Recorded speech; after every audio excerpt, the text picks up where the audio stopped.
Syukur untuk setiap rencanamu dan rancanganmu yang mulia. Dalam satu tubuh kami bersatu menjadi duta kerajaanmu. Ku ucapkan berkat atas Indonesia, biar kemuliaan Tuhan akan nyata.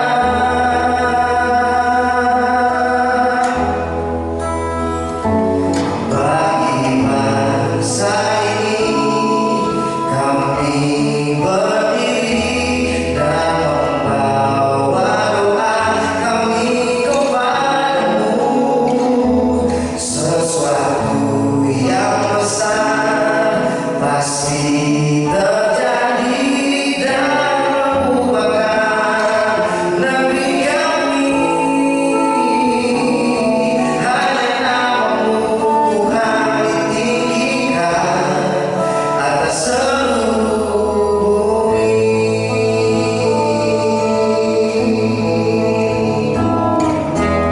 Kami rindu melihat Indonesia pulih dari semua problema, hidup dalam jalan kebenaran-Mu, panjangkan terang kemuliaan-Mu. Ku ucapkan berkat atas Indonesia, biar kemuliaan Tuhan akan nyata.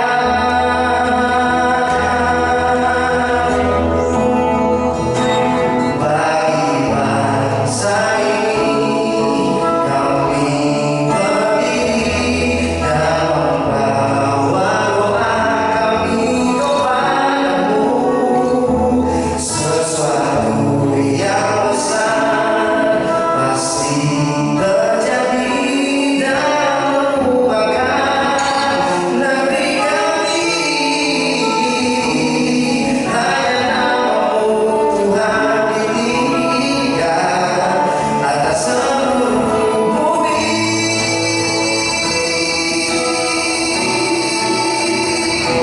Bagi bangsa ini kami berdiri dan membawa doa kami kepadamu.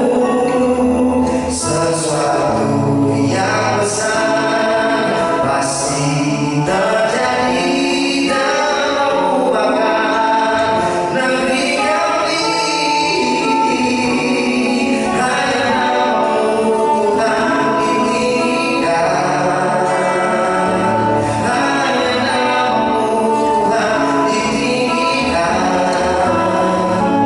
Hanya namamu Tuhan ditinggikan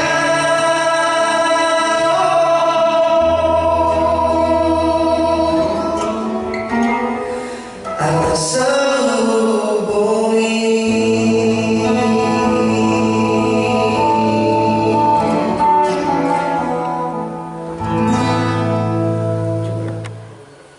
Kembali lagi bersama dengan kami dalam acara talk show Wewenang COVID-19. Nah, kita akan melanjutkan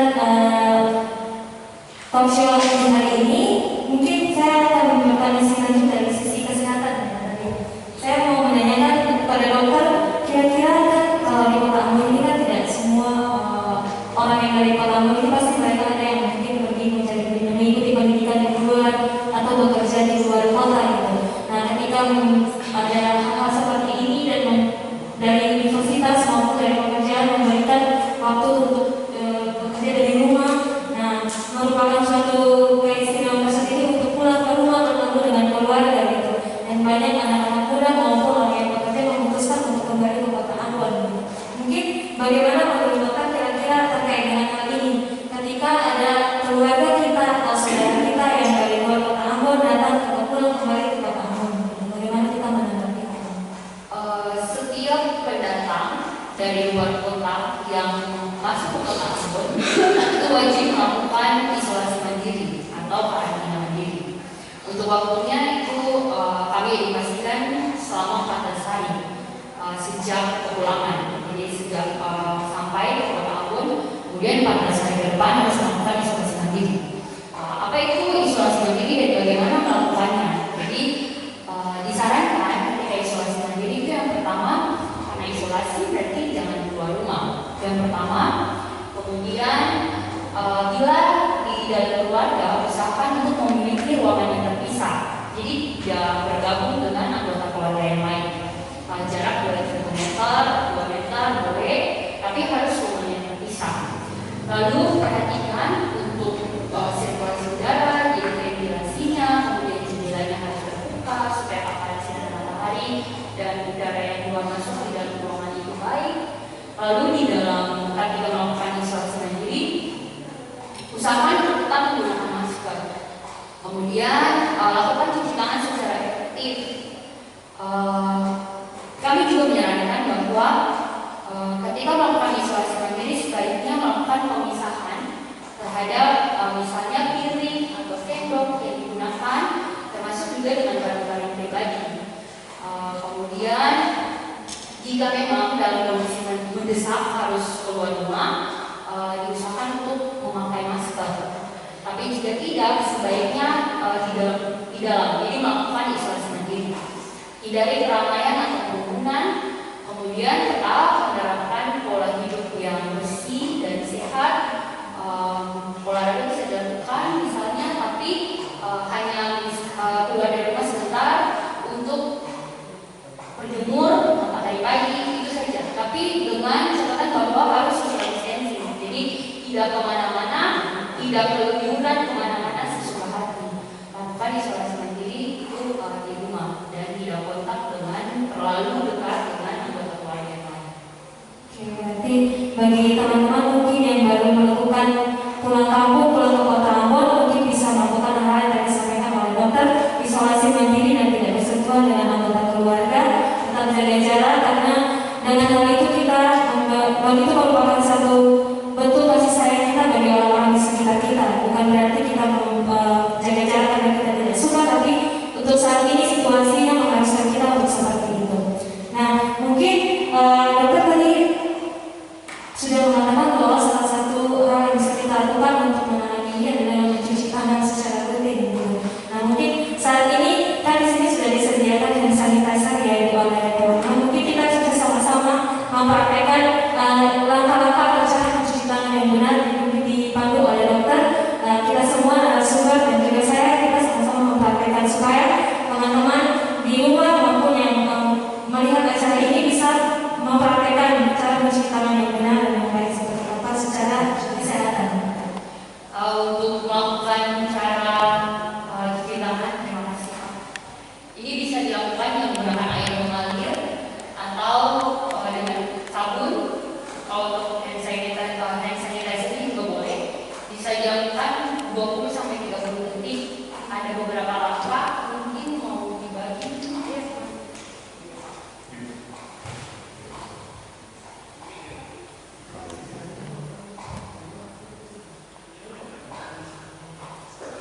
Kalau di air mengalir, jadi basahi dulu tangan dengan air, kemudian menggunakan sabun. Tapi karena di sini terbatas, kita menggunakan hand sanitizer. Langkah yang pertama itu telapak tangannya kita lakukan gerakan seperti ini. Jadi mengusap kedua telapak tangan, tapi dengan gerakan yang memutar. Oke, setelah telapak tangan, kemudian punggung tangan, kedua punggung tangan bergantian, kiri dan kanan. Seperti itu. Kemudian sela-sela jari. Oke, sela-sela jari. Lalu ujung jari tapi dengan gerakan mengunci. Ya, seperti ini. Kemudian ibu jari dengan gerakan memutar, karena pada step sebelumnya tidak tersentuh bagian ibu jarinya. Ya, baru kemudian ujung jari. Bisa dilakukan 20 hingga 30 detik menggunakan air mengalir atau atau hand sanitizer. Mulai dengan sabun atau hand sanitizer. Oke, terima kasih dokter. Jadi teman-teman begitu ya cara mencuci tangan yang baik menurut kesehatan. Jadi mungkin bisa kita praktekkan di rumah kita masing-masing supaya kita bisa terhindar secara langsung dari virus ini. Nah, kemudian kita akan melanjutkan dari sisi gereja. Kita akan melihat bagaimana menurut Bapak Pendeta sendiri, karena tadi kita sudah dengar secara banyak ya penjelasan tentang COVID-19 ini. Kemudian kita juga sudah melihat bagaimana berita-berita bohong yang disebarkan ternyata ada termasuk tindak pidana yang punya hukuman sendiri secara hukum gitu. Nah, mungkin dari sisi gereja sebagai pendeta ketua majelis jemaat, bagaimana tindakan apa saja yang dilakukan begitu dalam menanggapi COVID-19 ini? Ya, terima kasih. Peran gereja atau tindakan gereja dalam mengupayakan pemutusan atau menghalangi penyebaran COVID virus corona ini, gereja mencoba untuk melakukan upaya dalam rangka, misalnya kita memanggil anak-anak angkatan muda, Ranting 2 secara khusus dan New Life Community, belajar membuat proses penyemprotan. Dan mereka diundang ke gereja oleh pengurus besar Angkatan Muda GPM waktu itu. Mereka diajar untuk bagaimana membuat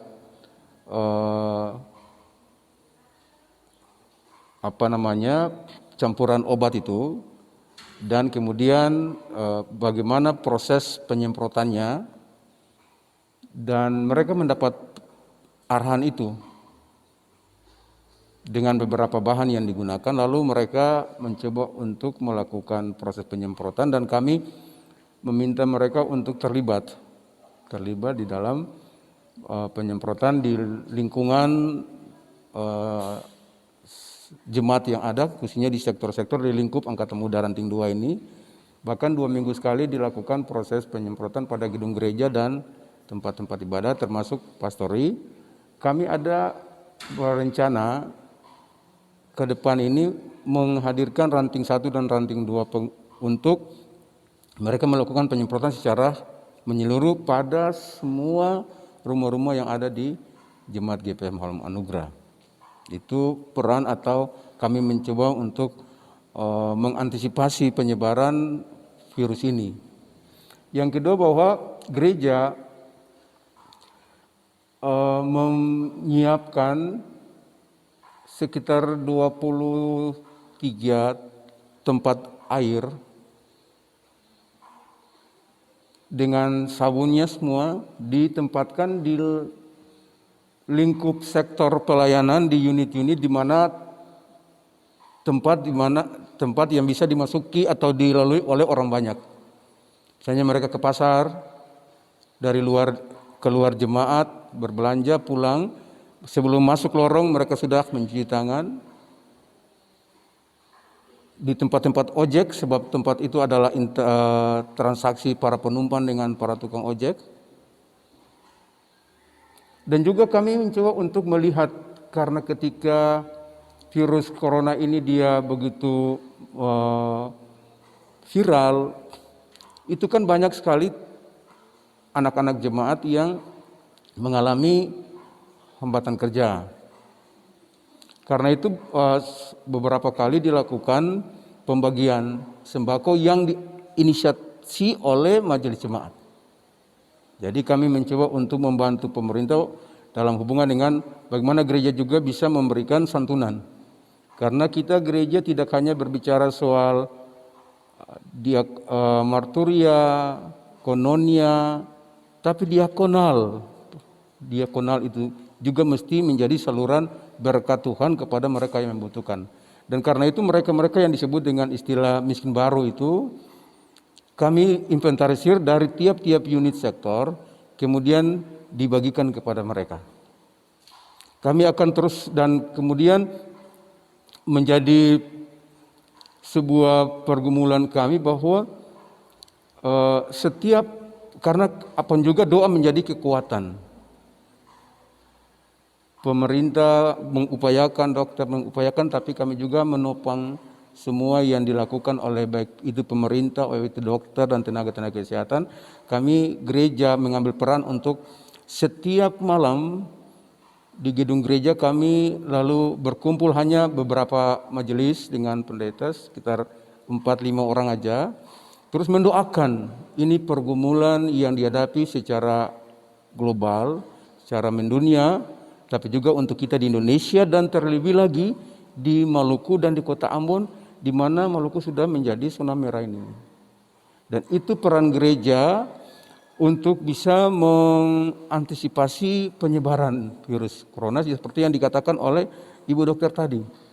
Karena itu gereja tidak tinggal diam, gereja terus mengambil langkah-langkah apa yang bisa membantu pemerintah dalam rangka kita sama-sama memutuskan mata rantai penyebaran virus corona ini.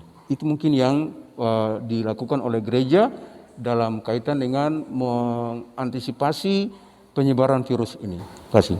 Terima kasih Bapak Pendeta untuk jawabannya. Mungkin langsung ke bagian pemuda. Tadi kita melihat bagaimana peran gereja dalam menanggapi COVID-19 ini. Dan sekarang kita mau mungkin Bapak Pendeta bisa jelaskan bagi kita bagaimana peran pemuda-pemudi dalam melihat kasus seperti ini. Ya, terima kasih untuk kesempatannya.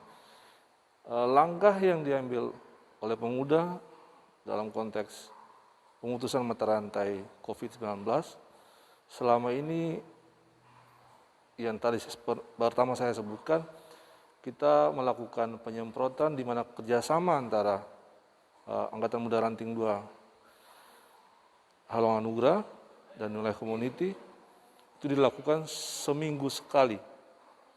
Itu dilakukan pada 4 unit, Korsina, Betel, Peniel, dan Bukit Sion. Dan itu dilakukan secara sukarela. Karena pemuda berpikir hanya ini yang bisa kita lakukan. Pertama sudah dilakukan mengikuti sosialisasi, kemudian yang kita lakukan kembali, kita melakukan pembuatan portal. Ada 2 titik masuk di dalam lingkungan yang mana kita membuat portal walaupun ya maaf belum maksimal. Karena kenapa saya bilang belum maksimal? Karena ini kan ada protokolnya. Kita hanya bikin sebatas apa yang kita buat dalam konteks orang awam gitu. Kita bisa berkoordinasi tetapi ada keputusan-keputusan tertentu atau protokol tertentu yang harus kita dengar dari orang yang berkompeten, di mana tim medis secara protokol kesehatan, penanganan COVID-19, atau penutupan portal, kita harus berkoordinasi dengan RT, RW setempat. Dan itu sudah kita lakukan, dan kita juga melakukan pembuatan banner, yang dimana untuk hanya himbauan memang kita ambil dari himbauan pemerintah yang mana yang sudah dijelaskan oleh Ibu Dokter tadi, tetapi kita sedikit merubah memakai bahasa daerah, dalam arti biar orang lebih cepat mengerti. Kemudian di dalam lingkungan juga kita selalu saling mengingatkan. Jadi pemuda mengambil inisiatif, kita mengingatkan orang. Apabila keluar dari kompleks atau rumah, usahakan memakai masker. Keluar beraktivitas, pulang kantor, atau pulang dari pasar, tolong cuci tangan. Nah, mungkin langkah-langkah yang diambil pemuda baru sebatas itu. Karena disitulah kompetensi kami sebagai pemuda untuk menyikapi pemutusan mata rantai COVID-19. Mungkin seperti itu. Terima kasih Bapak. Sepertinya pemuda sudah mengambil langkah yang sangat baik sekali ya, dan positif untuk semuanya begitu.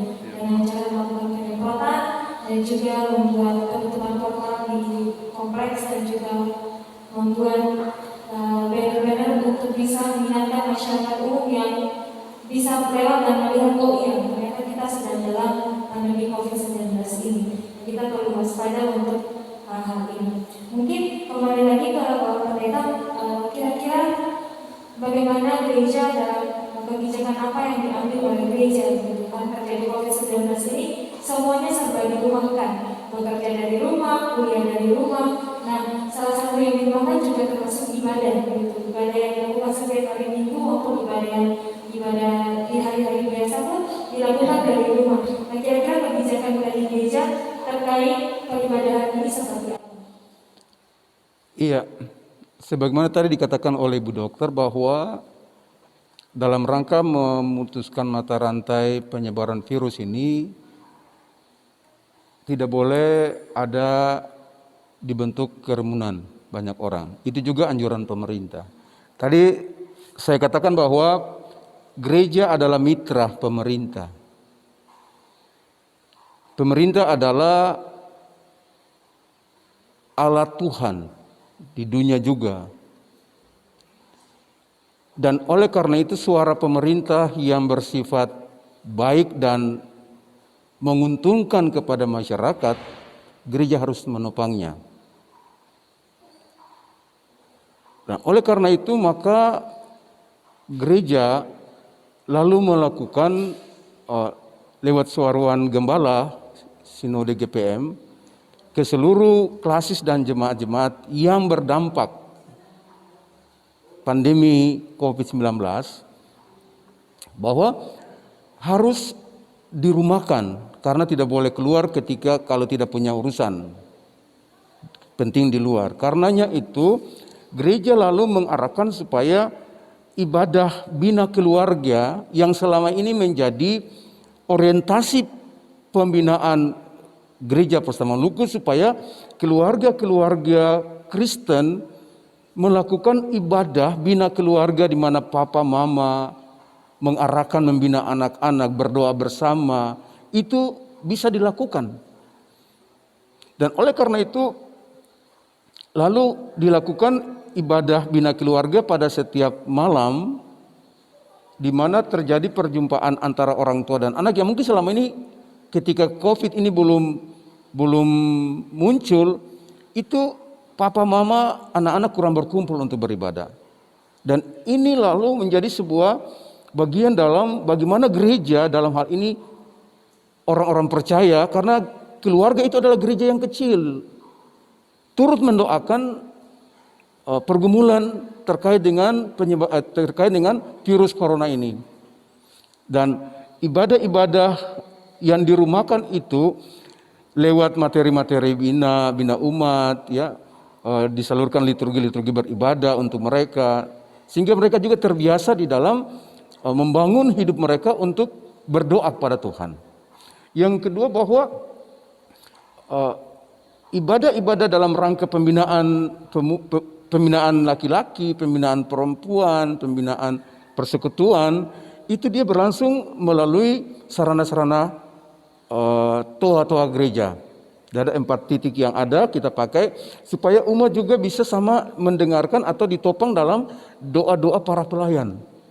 Jadi tidak saja di rumah untuk keluarga itu yang berdoa sendiri, tapi di setiap hari Selasa, hari Rabu, hari Jumat itu suara para pelayan yang menopang pergumulan secara bersama terkait dengan upaya untuk menghentikan penyebaran virus corona ini dari Tuhan yang punya kuasa ini, dan juga bahwa menjaga jangan sampai terjadi perjumpaan besar.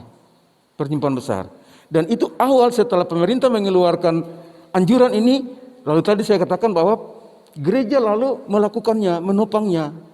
Nah, itu yang dilakukan oleh gereja, menjaga kemungkinan jangan sampai terjangkitnya virus itu. Mungkin itu yang diambil oleh gereja, diambil langkah oleh gereja, kenapa harus dirumahkan? Ya, itu yang disampaikan. Oke,